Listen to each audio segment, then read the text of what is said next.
Straight talk from Israel. You're listening to Israel News Talk Radio.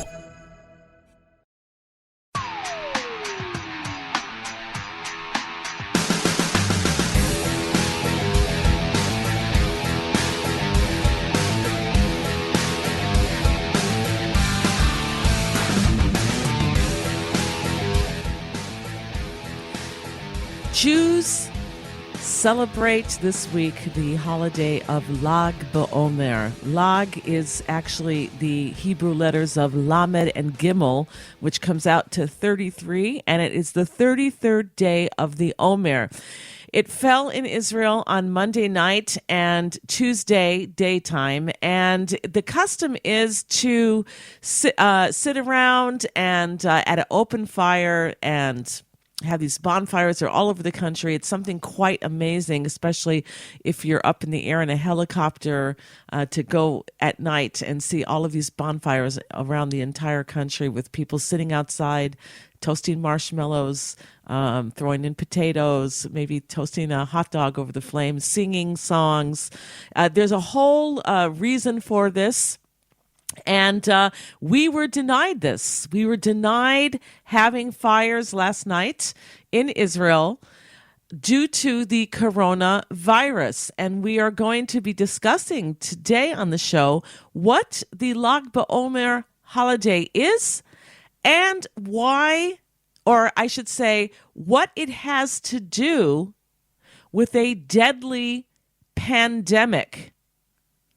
Now, the only positive thing I can say that happened because there was no bonfires last night was usually, it's kind of like a joke, but, people have to go to sleep in the warm weather because it's warm weather now in Israel at this time of year, usually. And you have to go to sleep with your windows closed because you don't want to hear all the loud singing. You want to go to sleep because people sometimes stay up till the wee hours of the morning. And also the smoke. When smoke gets in your eyes, right? So people close their windows. We didn't have to do that last night. We could sleep with the windows wide open because, sadly, there were no bonfires going on. There's some interesting stories about the Lag BaOmer holiday, what it's all about, what an Omer is. We're going to be discussing all of this. We'll take your questions as well if you'd like to call in and ask a question. We're going to be having a rabbi on talking about all of this, what it has to do with the Passover holiday, the Shavuot holiday, that Lag BaOmer is sandwiched in between. It's going to be a very interesting show for people who want to learn more about the Omer. We'll be right back.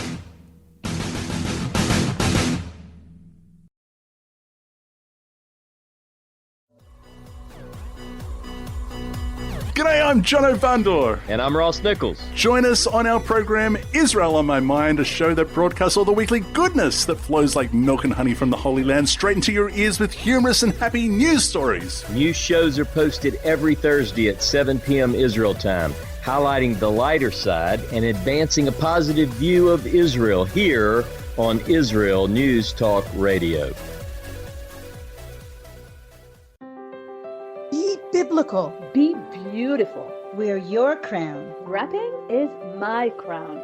Do what married Jewish women have been doing for thousands of years. Celebrate the art of head wrapping. I'm Andrea Grinberg from Rapunzel.com. We have beautiful scarves, stunning accessories, scarves for faith, scarves for healing, and scarves for fun. Rapunzel.com. That's Rapunzel with a W. Or click on our banner on the Israel News Talk Radio homepage. Rapunzel.com. Beautiful scarves, stunning accessories paired with tutorials, support, and a vibrant community to give you everything you need to start and perfect your head covering journey. Don't forget, join the Rapunzel community group on Facebook to see, learn, and share your beautiful wraps. That's Rapunzel with a W on Facebook. I love Rapunzel. I love Rapunzel. I love Rapunzel. Get 10% off your purchase with promo code RADIO. Go now to Rapunzel.com.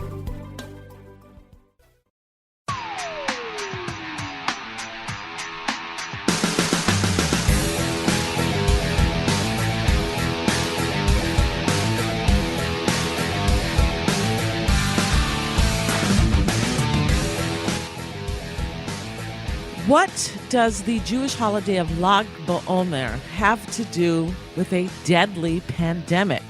And what the heck is an Omer?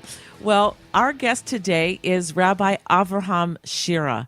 He's a therapist, teacher, and author. His book titles are Eye for an Eye, and his newest book, Universal Hologram, will be out soon. Yay. Can't wait for that. He's also a teacher of Kabbalah and prayer, and you can visit his website at avrahamshira.com. We will post that in the chat room, and we will also post it where the show is podcasted. So welcome to the show, Rabbi Avraham Shira. Thank you, Tamar. Good morning. All right, so from the holiday of Passover, we have what's called the counting of the Omer, which leads us to the holiday of Shavuot, where we celebrate the giving of the Torah on Mount Sinai to Moses and the Jewish people. So let's start out first with what is an Omer?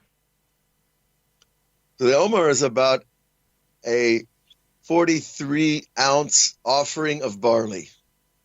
That's all it is. Literally, they would go out the night after the first day of Pesach into the second day, and they would gather up and cut down this amount of barley. It signified a change in the renewal of the cycle of the grain of Eretz Israel. And then this barley offering would be brought to the Beit HaMikdash. It would be processed, winnowed, and then it would be ground into flour, and then the Kohen Gadol would take a portion of the flour and offer it on the altar fire, and then the rest of the barley flour would be mixed into a cake and eaten by the Kohanim. Now, the whole process of eating an Omer was in Hasidic philosophy is very interesting because barley is considered really animal food. It's considered very dense and difficult type of grain for human beings to eat on a regular basis. But Rabbi Nachman explains to us that the whole point of eating the barley, bringing it as an offering, is because we want to move from the level of the animal consciousness into the human level. And this parallels the entire process of moving from Pesach to Shavuot. That while we were slaves in Egypt, we were serving the Egyptians who served animals. So like King David says in Tehillim, you become what you serve. Of course, that's my paraphrase of the Tehillim. When you say serve, you mean worship. They used to worship animals. That's right. Okay. Serving or worshiping or idolizing or just giving your power to something else, which is very important through every human being on every generation throughout history. It's where do I give my power? And of course, the Jew comes along and says, no, give your power to God. And of course, that sets us apart from the rest of the nations. So the whole period from Pesach to Shavuot, the receiving of the Torah, is the period of the transfer of the human consciousness from the animal level to the really truly free human level. Now, the animal level just means, I like to call it the autopilot. It's when we do things with a knee-jerk response. We don't think things through. We don't examine what we're actually doing. We just do it automatically. And that's really what the animal instinct is. That's what instincts are, per se, right? That an animal sees something, it wants it, it goes for it. And a human being says, wait, let's think about this. And that whole transfer is really the big picture of the Omer offering, because we're saying, no, this Omer, which is really animal food, we're going to elevate it to the level of human food by taking it to the Mikdash and sanctifying it. And that's, by the way, is the whole purpose of the Mikdash, is to elevate all aspects of human life. Okay. And I don't know, we can go further, of course, because we're moving in Egypt from this to a state of freedom when we leave Egypt. And this process of freedom that begins with Pesach, there's a great light the Kabbalah describes.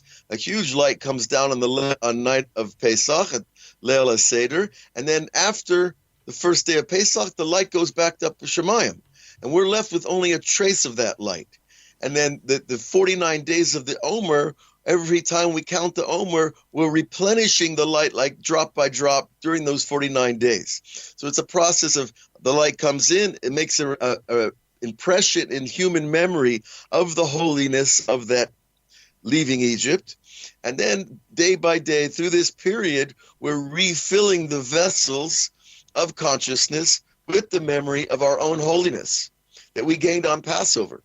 And then by the 49th level, we've completed the whole process. All the 49 gates of understanding have been refilled by making a blessing on the Omer each night. Because each time you make a blessing, we're drawing down a little drop of that original light that came on Pesach. And so by the time we get to Shavuot, we're ready to be human beings. We're ready to be holy human beings and receive the Torah. So it's an interesting process because you see throughout life, you'll get something and then you'll lose it, and then you want it again. And then when you're wanting it, actually creates the vessel to hold on to it the next time. You know, you lose your God forbid, you lose your keys, your wallet, your phone, and then all of a sudden you're in panic, and then you find it, and whoa, you're going to be more careful the next time. So that's kind of a basic metaphor for understanding that we got this great light on Pesach, and then it's taken away, and now we want it back. And so we have to work hard and to care for it and to build the vessels through this whole counting period. And until, of course, we get to Mount Sinai and we're now a free people, and now we can really receive this divine document that teaches us how to live at a higher plane of existence, which is what the Jewish people are here for from the beginning until this day. All right, so the actual counting of the Omer is done in the evening after 3 stars are out in the sky. And tell us about that, because if you forget to count a day, because you could, today we have apps which are very helpful. They remind us, they set off an alarm. But before the smartphone, we didn't have those things. Tell us about the importance of counting and what happens if you miss a day.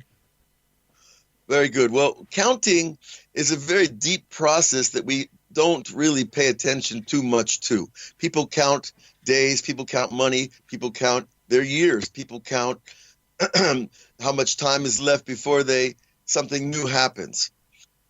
But counting in Judaism is actually using speech to designate a place in time and space where a new light comes in. So when you count something, you're giving it a special label, a special handle to hold a new place of light. So, for example, when you count a day, you're giving that day its special quality.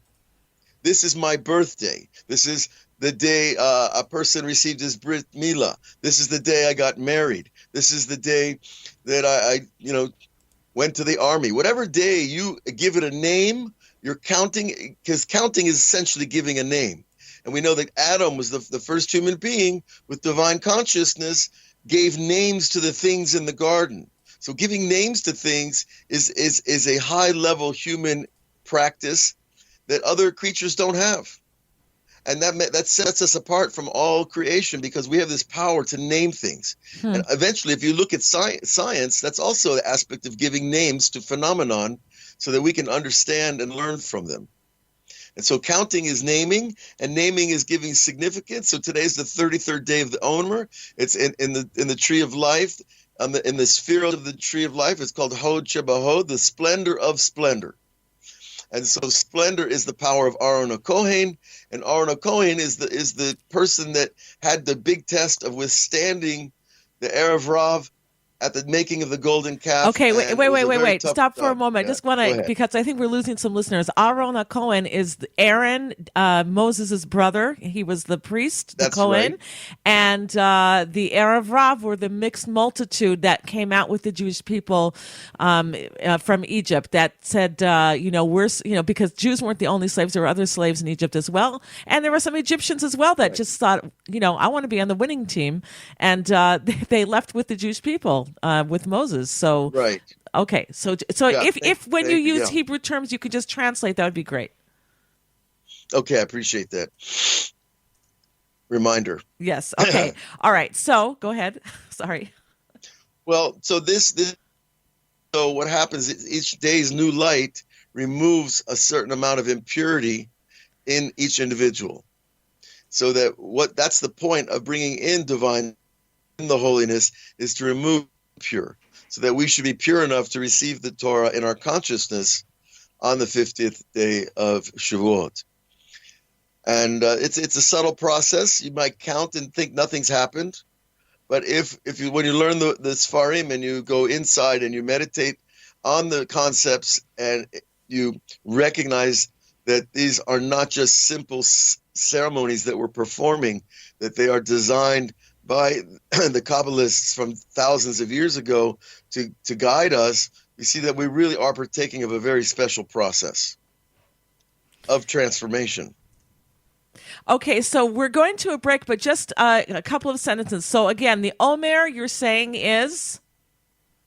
So the Omer is the setting aside a quantity of barley grain for an offering in the Mikdash that signified that now we are entering this process of elevating ourselves from the lower level food of barley to, of course, the showbreads that are going to be brought in the Mikdash. In the temple. In the temple. Or in the, actually, during Moses' time, it was in the tabernacle. Right. Okay. In the tabernacle. That's right. It gets confusing. All right. We're trying to teach Torah on one leg, as they say, right? Standing on one leg. A little bit. All right. We have to go to a break. When we get back, we're going to be talking more about the holiday of Lag BaOmer, what it has to do with the coronavirus, why we count the Omer again, and again, the bonfires. What does that have to do with everything? And pandemics. We'll be right back. Hi, everyone. This is Andrea Simento from Jerusalem, inviting you to drop everything and join me on my show, Pull Up a Chair. We'll visit this week's quirky stories, meet fabulous guests, and discover my Israel. Together, we'll laugh, shout, and explain the topics that make us say, hey, we've got to talk about that. So get comfortable and pull up a chair with me, Andrea Simento, every Thursday on Israel News Talk Radio. Hidden treasures in the Hebrew Bible? Then join me, Rav Yitzhak Michelson, and me, William Hall, on the Science of Kabbalah, where we are seeking to narrow the gap between what we understand of our physical and spiritual worlds. So make sure to tune in every Tuesday at 5 p.m. Israel time, 10 a.m. Eastern Standard Time, here on Israel News Talk Radio.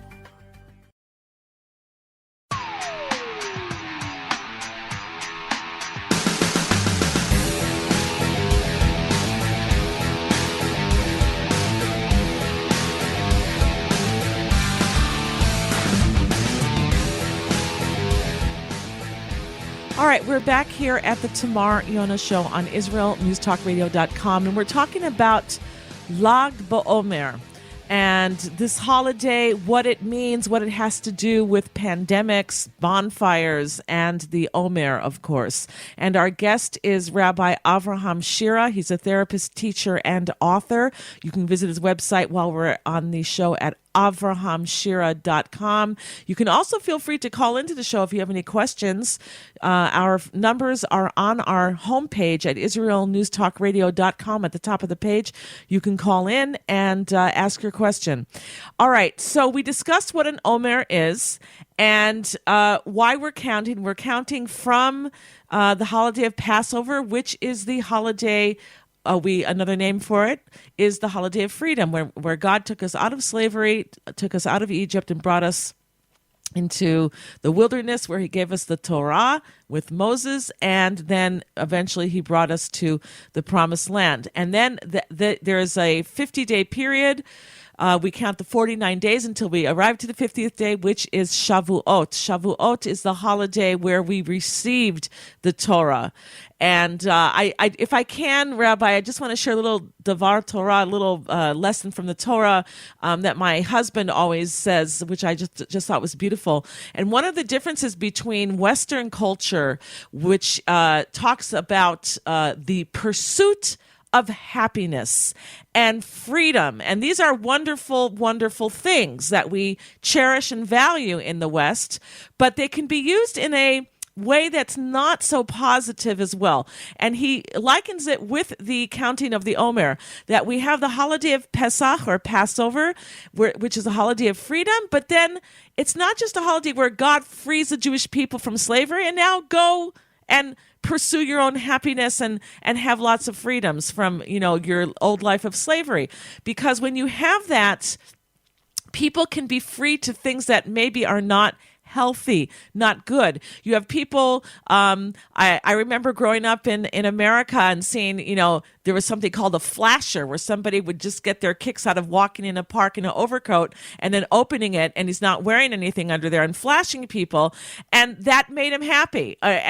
People do all sorts of destructive things to themselves or to society because that's in their pursuit of happiness. So what does God do? He frees the Jewish people not just to be free, but he frees us towards something. And that something is the holiday of Shavuot, where we receive the Torah. And the Torah are the guidelines that God gives us on how to live our lives, on how he wants us to live our lives and how we can live the best lives and become holy like he is. We won't be on the same level, of course, but to work towards that holiness that he wants us to have and to be. So the difference is, again, not to just be free. That's not the end all, but to be free towards something, and that is to be free towards observing the Torah, making the world a better place, and improving ourselves and becoming more holy. All right, so take it from there. What else do we know about why we're counting the Omer and the holiday of Lag BaOmer?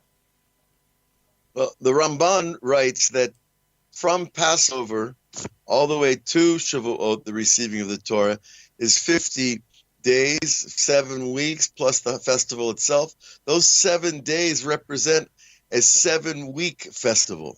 That really, this entire period is one long festival from Passover to Shavuot. And so these days are special days in a lot of ways. But when you're counting, it's an act of judgment, an act of precision.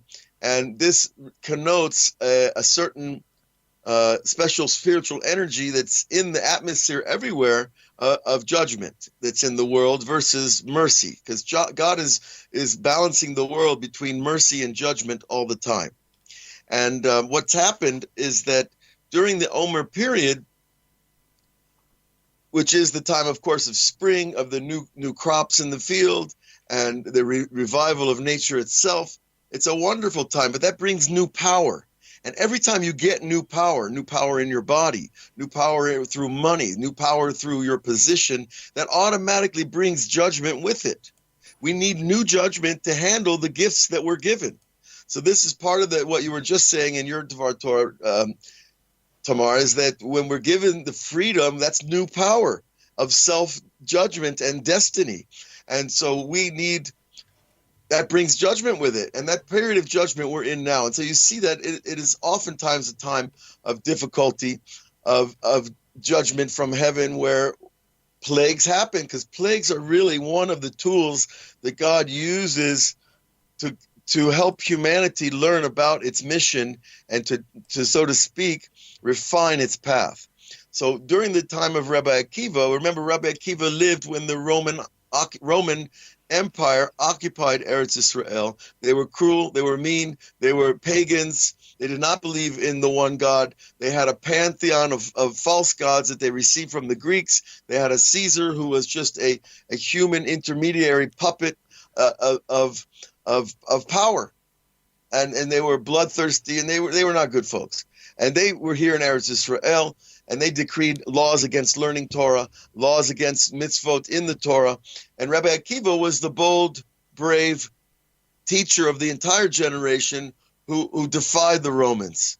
And he had students all over this land, and 24,000 of them, some identify them as being in part of the second half of Menashe, which lived outside the land, outside the Jordan River. And there were 24,000 of them, and the rabbis tell us a plague struck them during this period between Passover and Shavuot, and they were dying every day from a plague. And at one point, they stopped dying. And they stopped dying on the day the 33rd day of the Omer. And so it was considered a joyous day because, thank God, the plague didn't continue. And the rabbis tell us there are many interpretations of why the plague hit these students. The main headline is that they did not conduct themselves with honor amongst each other. Now you ask, how could students of Torah not have honor for each other? They had a great teacher like Rabbi Akiva. But I want to add this on the side, that these were fierce warriors. These were not people that sat in tents all day. These were people that were protecting the borders of Eretz Israel, just like Jews today are in communities all over the borders of Eretz Israel. The land of facing Israel. The land of Israel, thank you, and surrounded by various terrorist organizations. And so back then, they also had to deal with the incursions of foreign nations. So these students of Rabbi Akiva were also great warriors. But we're told again, this is through the filters of history, and the filters of history oftentimes change the facts a little bit, that they did not have honor for each other. And one of the interpretations is, what does it mean that does not have honor? I wouldn't let the other guy go first at the traffic light. I won't shake a person's hand if I don't like him. No, honor here meant they did not honor each other's Torah. That every person has Torah. Every Jew has the ability to receive Torah of his own that's special and unique to him. But in the same token, I have to recognize that in the other guy, in the other person, in another woman. And so if we don't have honor for each other's Torah, then we're actually defying the purpose of the Torah, which is to bring us together and to make us one. And when the Jews were lev echad, when they were one heart. When they received the Torah, and so too, throughout history, we need to be unified to have the power of this holiness and spirituality that's coming to the Jewish people when we have unity. So that was broken down, and that caused an opening. Now we see throughout the Torah, throughout the Bible, that there are plagues. And the plagues almost always come because of a rebellion of one kind or another. The rebellion of the tribe of Shimon. The tribe of Shimon rebelled against Moses, and they took prostitutes from the nation of Moab. A plague came out. The King David counted the Jews, which is considered a forbidden thing to count human beings, because only God can count human beings, because it's such a powerful thing to count that we don't count human beings. Well, King David counted the Jews, and a plague came. Now, why that happened is a complex thing. We're not going to go back now to discuss that further. Right. But throughout history, plagues are connected with personal and group rebellions against the laws of Torah. And so the outbreak of a plague, well, I'm not going to sit here in judgment of the generation because I'm part of it. And I'm not going to say that I'm, the righteous character that can point my finger at anybody, because I'm not. But when we look at history, we see that clearly what's going on today in the world at large, and in the Jewish people in specific, is that there are many fractional groups of people, one against the other. And I've never seen the kind of bipartisan activity going on everywhere, in politics and business and between social left life. and right. Yeah, you see what's going on in America with anyone but Trump, and Israel, anyone but Bibi. There's a lot of hatred in between these two classes. They won't talk. Families have been split apart because of these things. I know, it's absurd. I mean, I grew up in the States as well, Tamar, and there were Republicans and Democrats, but we never hated each other. We just had different opinions about policy.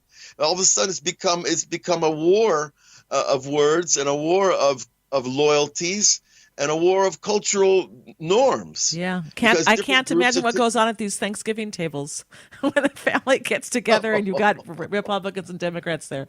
All right, it's time for another break. When we get back, we're going to be talking about the bonfires and what it means. Okay. And we didn't have that this year in Israel, which was really creepy. It was kind of weird, I have to tell you. And I have an interesting story to share, and the rabbi's going to tell me whether I'm right or wrong with this story. We'll be right back.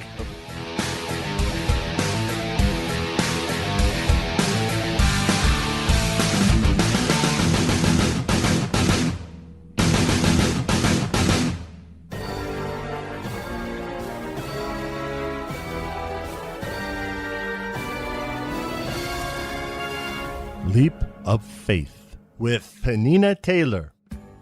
We live in the age of information, but not inspiration. If you're like me, you're looking to be inspired to reach higher, to connect more, and to grow. Well, if you want to get warm, you need to stand close to the fire. And if you want to catch fire, you need to stand close enough to get hit by the sparks. Join me, Penina Taylor, as we walk with people who have embarked on a spiritual journey towards Torah. We'll uncover what started them on their journey and what truths they discovered along the way. So prepare to be inspired as we take a leap of faith every Sunday at 5 p.m. on Israel News Talk Radio.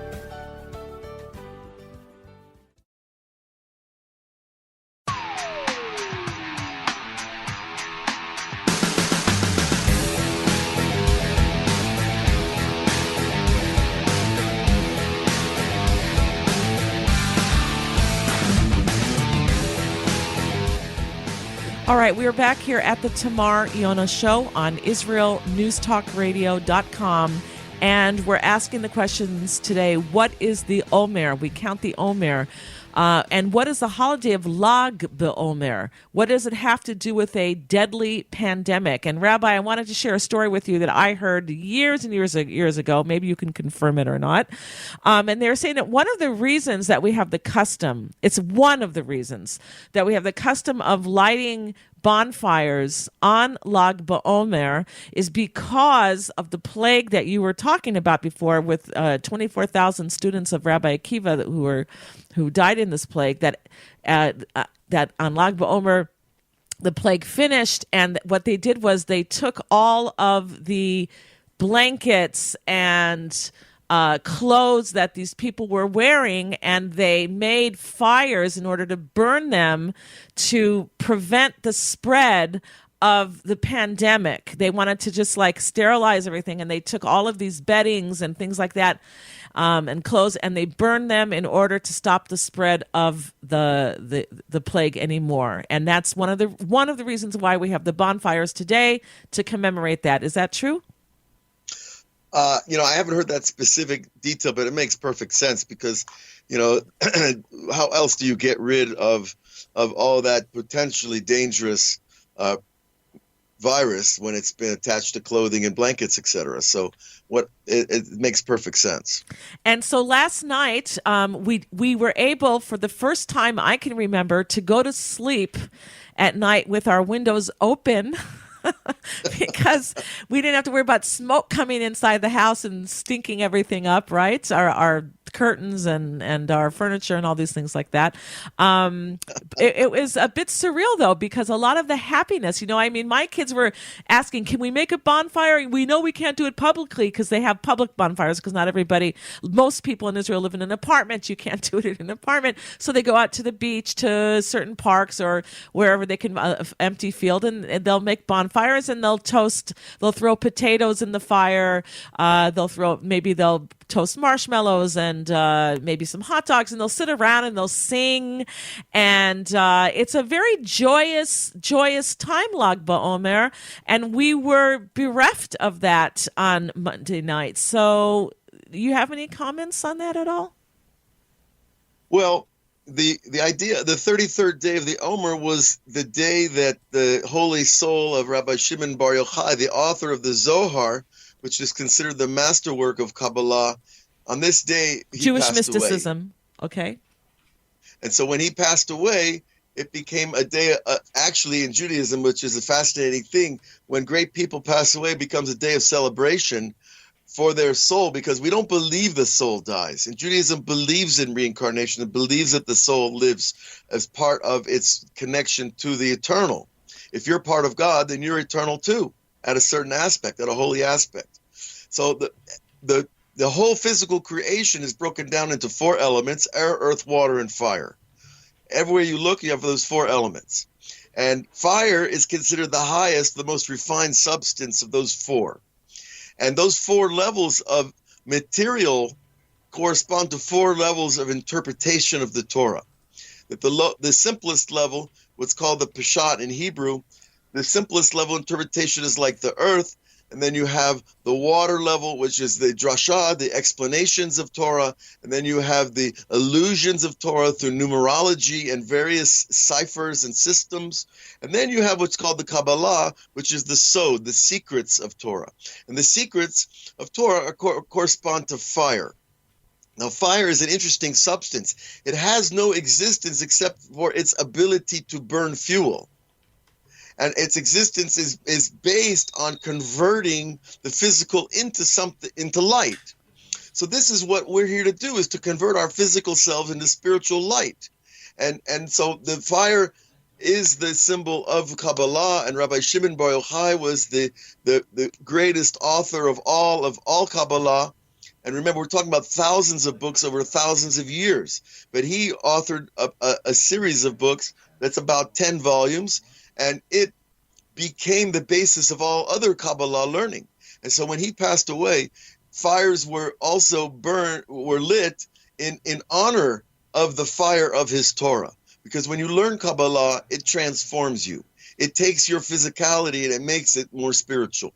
And it fills us, instead of the desire for the simple, everyday, mundane, physical things, suddenly I have desire for knowledge, desire for understanding, desire for wisdom, desire for getting closer to God. And to get closer to God, exactly. And so that wanting closest to God is an internal fire. And it burns, and it does not consume, though. Rather, it transforms our lower nature into our upper nature. And what did we say earlier? This is the same idea of the Omer, the idea of transforming what we eat into a higher level reality. And so too with what we learn, that we take ideas that might seem very mundane, and we translate them into ways that are quite amazing. So, for example, we talked about the counting of the Omer's speech. Your speech actually is also made of these 4 levels of air, earth, water, and fire. Through the moisture in your body, through the heat in your body, through the mineral element, which is the lowest level, the earth level. All of these 4 elements are in our bodies, and they mix together so that you don't see any one of them unto themselves, but they're all perfectly mixed and balanced. That's part of the brilliance of the Creator, is that he's able to make our bodies in a way that we can function as if we're separate from him, but we're really not. And so this whole idea of the plague ending is like the ending of our fractionalized living, the ending of our disunity, the ending of seeing ourselves as separate beings with separate lives, and whatever happens to you is your business, and what happens to me is my business. That's called Midat Sodom. Whatever is yours, and what mine is mine. That's the Midat of the Sodom. And we know what happened to the Sodom and Gomorrah, right? The fire burnt down on them from heaven because they were totally living for themselves and not for the collective, not for the group consciousness, which we call the divine presence. The divine presence unifies everything. Mm-hmm. And so that's really what we're working for, again, as a people, as a families, as communities, as a nation. And really, the idea is that the whole world learns from the Jewish people and also achieves that great level of unity. And then you have what's called the Messianic era. Then you have this transformation of all human behavior. Well, one day we're going to look back tomorrow. We're going to think, can you imagine all those billions of dollars we spent on rockets? Now they're sitting and rusting in silos. You can imagine if all that money had gone into education. You mean like missiles, rockets like missiles? Yeah. Yeah, okay. And so that's why it says that. That's why the prophet Yeshaya says that we're going to turn our swords into plowshares. Pruning, right? We're going to turn our lances into pruning forks, and we're going to be transforming the things that we once used to kill into instruments of life. Beautiful. I remember I was once in the Ukraine, and they were plowing fields with tanks, which is like a perfect metaphor, right? Interesting. They didn't have farm instruments. They didn't have tractors to plow their fields, but they had old tanks left over from the Russian occupation, and they used them to plow fields. So that's really what we're talking about here. Interesting. Is elevating human nature, that we don't see killing each other as a solution to anything. Because so essentially we're killing ourselves. If we're all connected to this one, then we are one, and that's what the Messiah is supposed to teach us. Hashem echad u'shmo echad. God is one, and His name is one. But Rabbi, before we go, because we only have another minute or two left, we have a call. We had a caller, Antonio. He didn't want to come on the air, but he wants to ask you if somebody has forgotten one day to count the Omer. He missed the counting. What does he do? Okay, so there are different opinions, but the basic halacha is that we count at night, and through the next day, until the next sunset, you can count out loud. Today is the 33rd day of the Omer, and then tonight you can count the next day with a blessing. But if you forget a full 24-hour period where you go into the next night, then the rabbis rule that we don't make the blessing, but we continue counting no matter what. So, of course, making the blessing, Baruch Atah Hashem Elokeinu Melech Haolam, right, the Hebrew blessing, or in English or in French or Spanish or any language you like, right, you make the blessing al Sfirat Omer, on the counting of the Omer. If you don't make the blessing, you still count. And that's important because the counting is the main thing, and the saying God's name out loud, of course, is a powerful thing. But that's something that the rabbis put in very tight strictures because they want to help make sure that we're conforming to the sanctity of the name itself. So if you missed a full 24 hours, then you don't count the next day with a blessing, but you still count. And if you have remembered on the 23rd hour that you didn't count today, then quickly count, and then the sun goes down, and then you make a blessing and count again. And what merit does one get by successfully counting the full 49 days of the Omer? Well, that's a very interesting question. I often thought that. Well, what if I just forgot and then I don't get to make the blessing? Am I a bad boy? Does God look down at me? And I don't think so. I think that God loves every single effort we make towards Him. And every time you think of Him, just thinking of God is a connection to God. Wow, that's beautiful. Okay. And I love what you said about names as well, how powerful names are and how human beings are the only ones who can name things. We read about that when we studied the Bible with Adam, how he named all the different animals. He gave them names. All right, Rabbi Avram Shira, I want to thank you so much for coming on the show. Again, if you'd like to follow him, you can go to his website at avramshira.com. You can also go to his Facebook page and follow his videos there. And very quickly, thank you very much, Tamar, for your time and 10 seconds. And you got to shoot it out. The show. Come check us out also on live classes on Lighthouse, on Baruch Bat Ayin, on Patreon. We're covering the platforms because when you got something good, you want to give it away. Thank you. If you love Israel News Talk Radio, then you'll love our Facebook page. We keep you up to date on what's happening in Israel, plus little surprise treasures that we don't share on the radio. Go now to follow us on Facebook. Just look for the Israel News Talk Radio Facebook page, and don't forget to subscribe and follow us by clicking on the like button. We post great stuff there that you'll want to share. Israel News Talk Radio on Facebook and Israel News Radio on Twitter. If you're hearing this message, everyone else can too. Advertise with Israel News Talk Radio and get your message out to people. We'll build a personalized package for you. Contact advertising at israelnewstalkradio.com. Straight talk from Israel. You're listening to Israel News Talk Radio. Hey, this is Jake in Anchorage, Alaska, and I love listening to all the super interesting interviews and up-to-date information on what's happening in Israel. Hello, this is Anna King, originally from London, now living in Israel. And what can I say? Israel News Talk Radio is my cup of tea. My name is Bhaskar. I'm from India, and I love listening because you get to know the truth and wonderful voices from this lovely country. Mom! Okay, wait a minute. Hi, this is Chava Dax, and I'm calling from the rolling hills of Ma'ale Adumim, just north of Jerusalem. I always listen to Israel News Talk Radio to get all the latest news and commentary and to keep me up to date every day. This is Sarah Dax from Ma'ale Adumim, and I'm 12. I wish Israel News Talk Radio was boring so my mom wouldn't listen to it all the time. Mom! You're listening to Israel News Talk Radio. news, opinion, and more. You're listening to Israel News Talk Radio.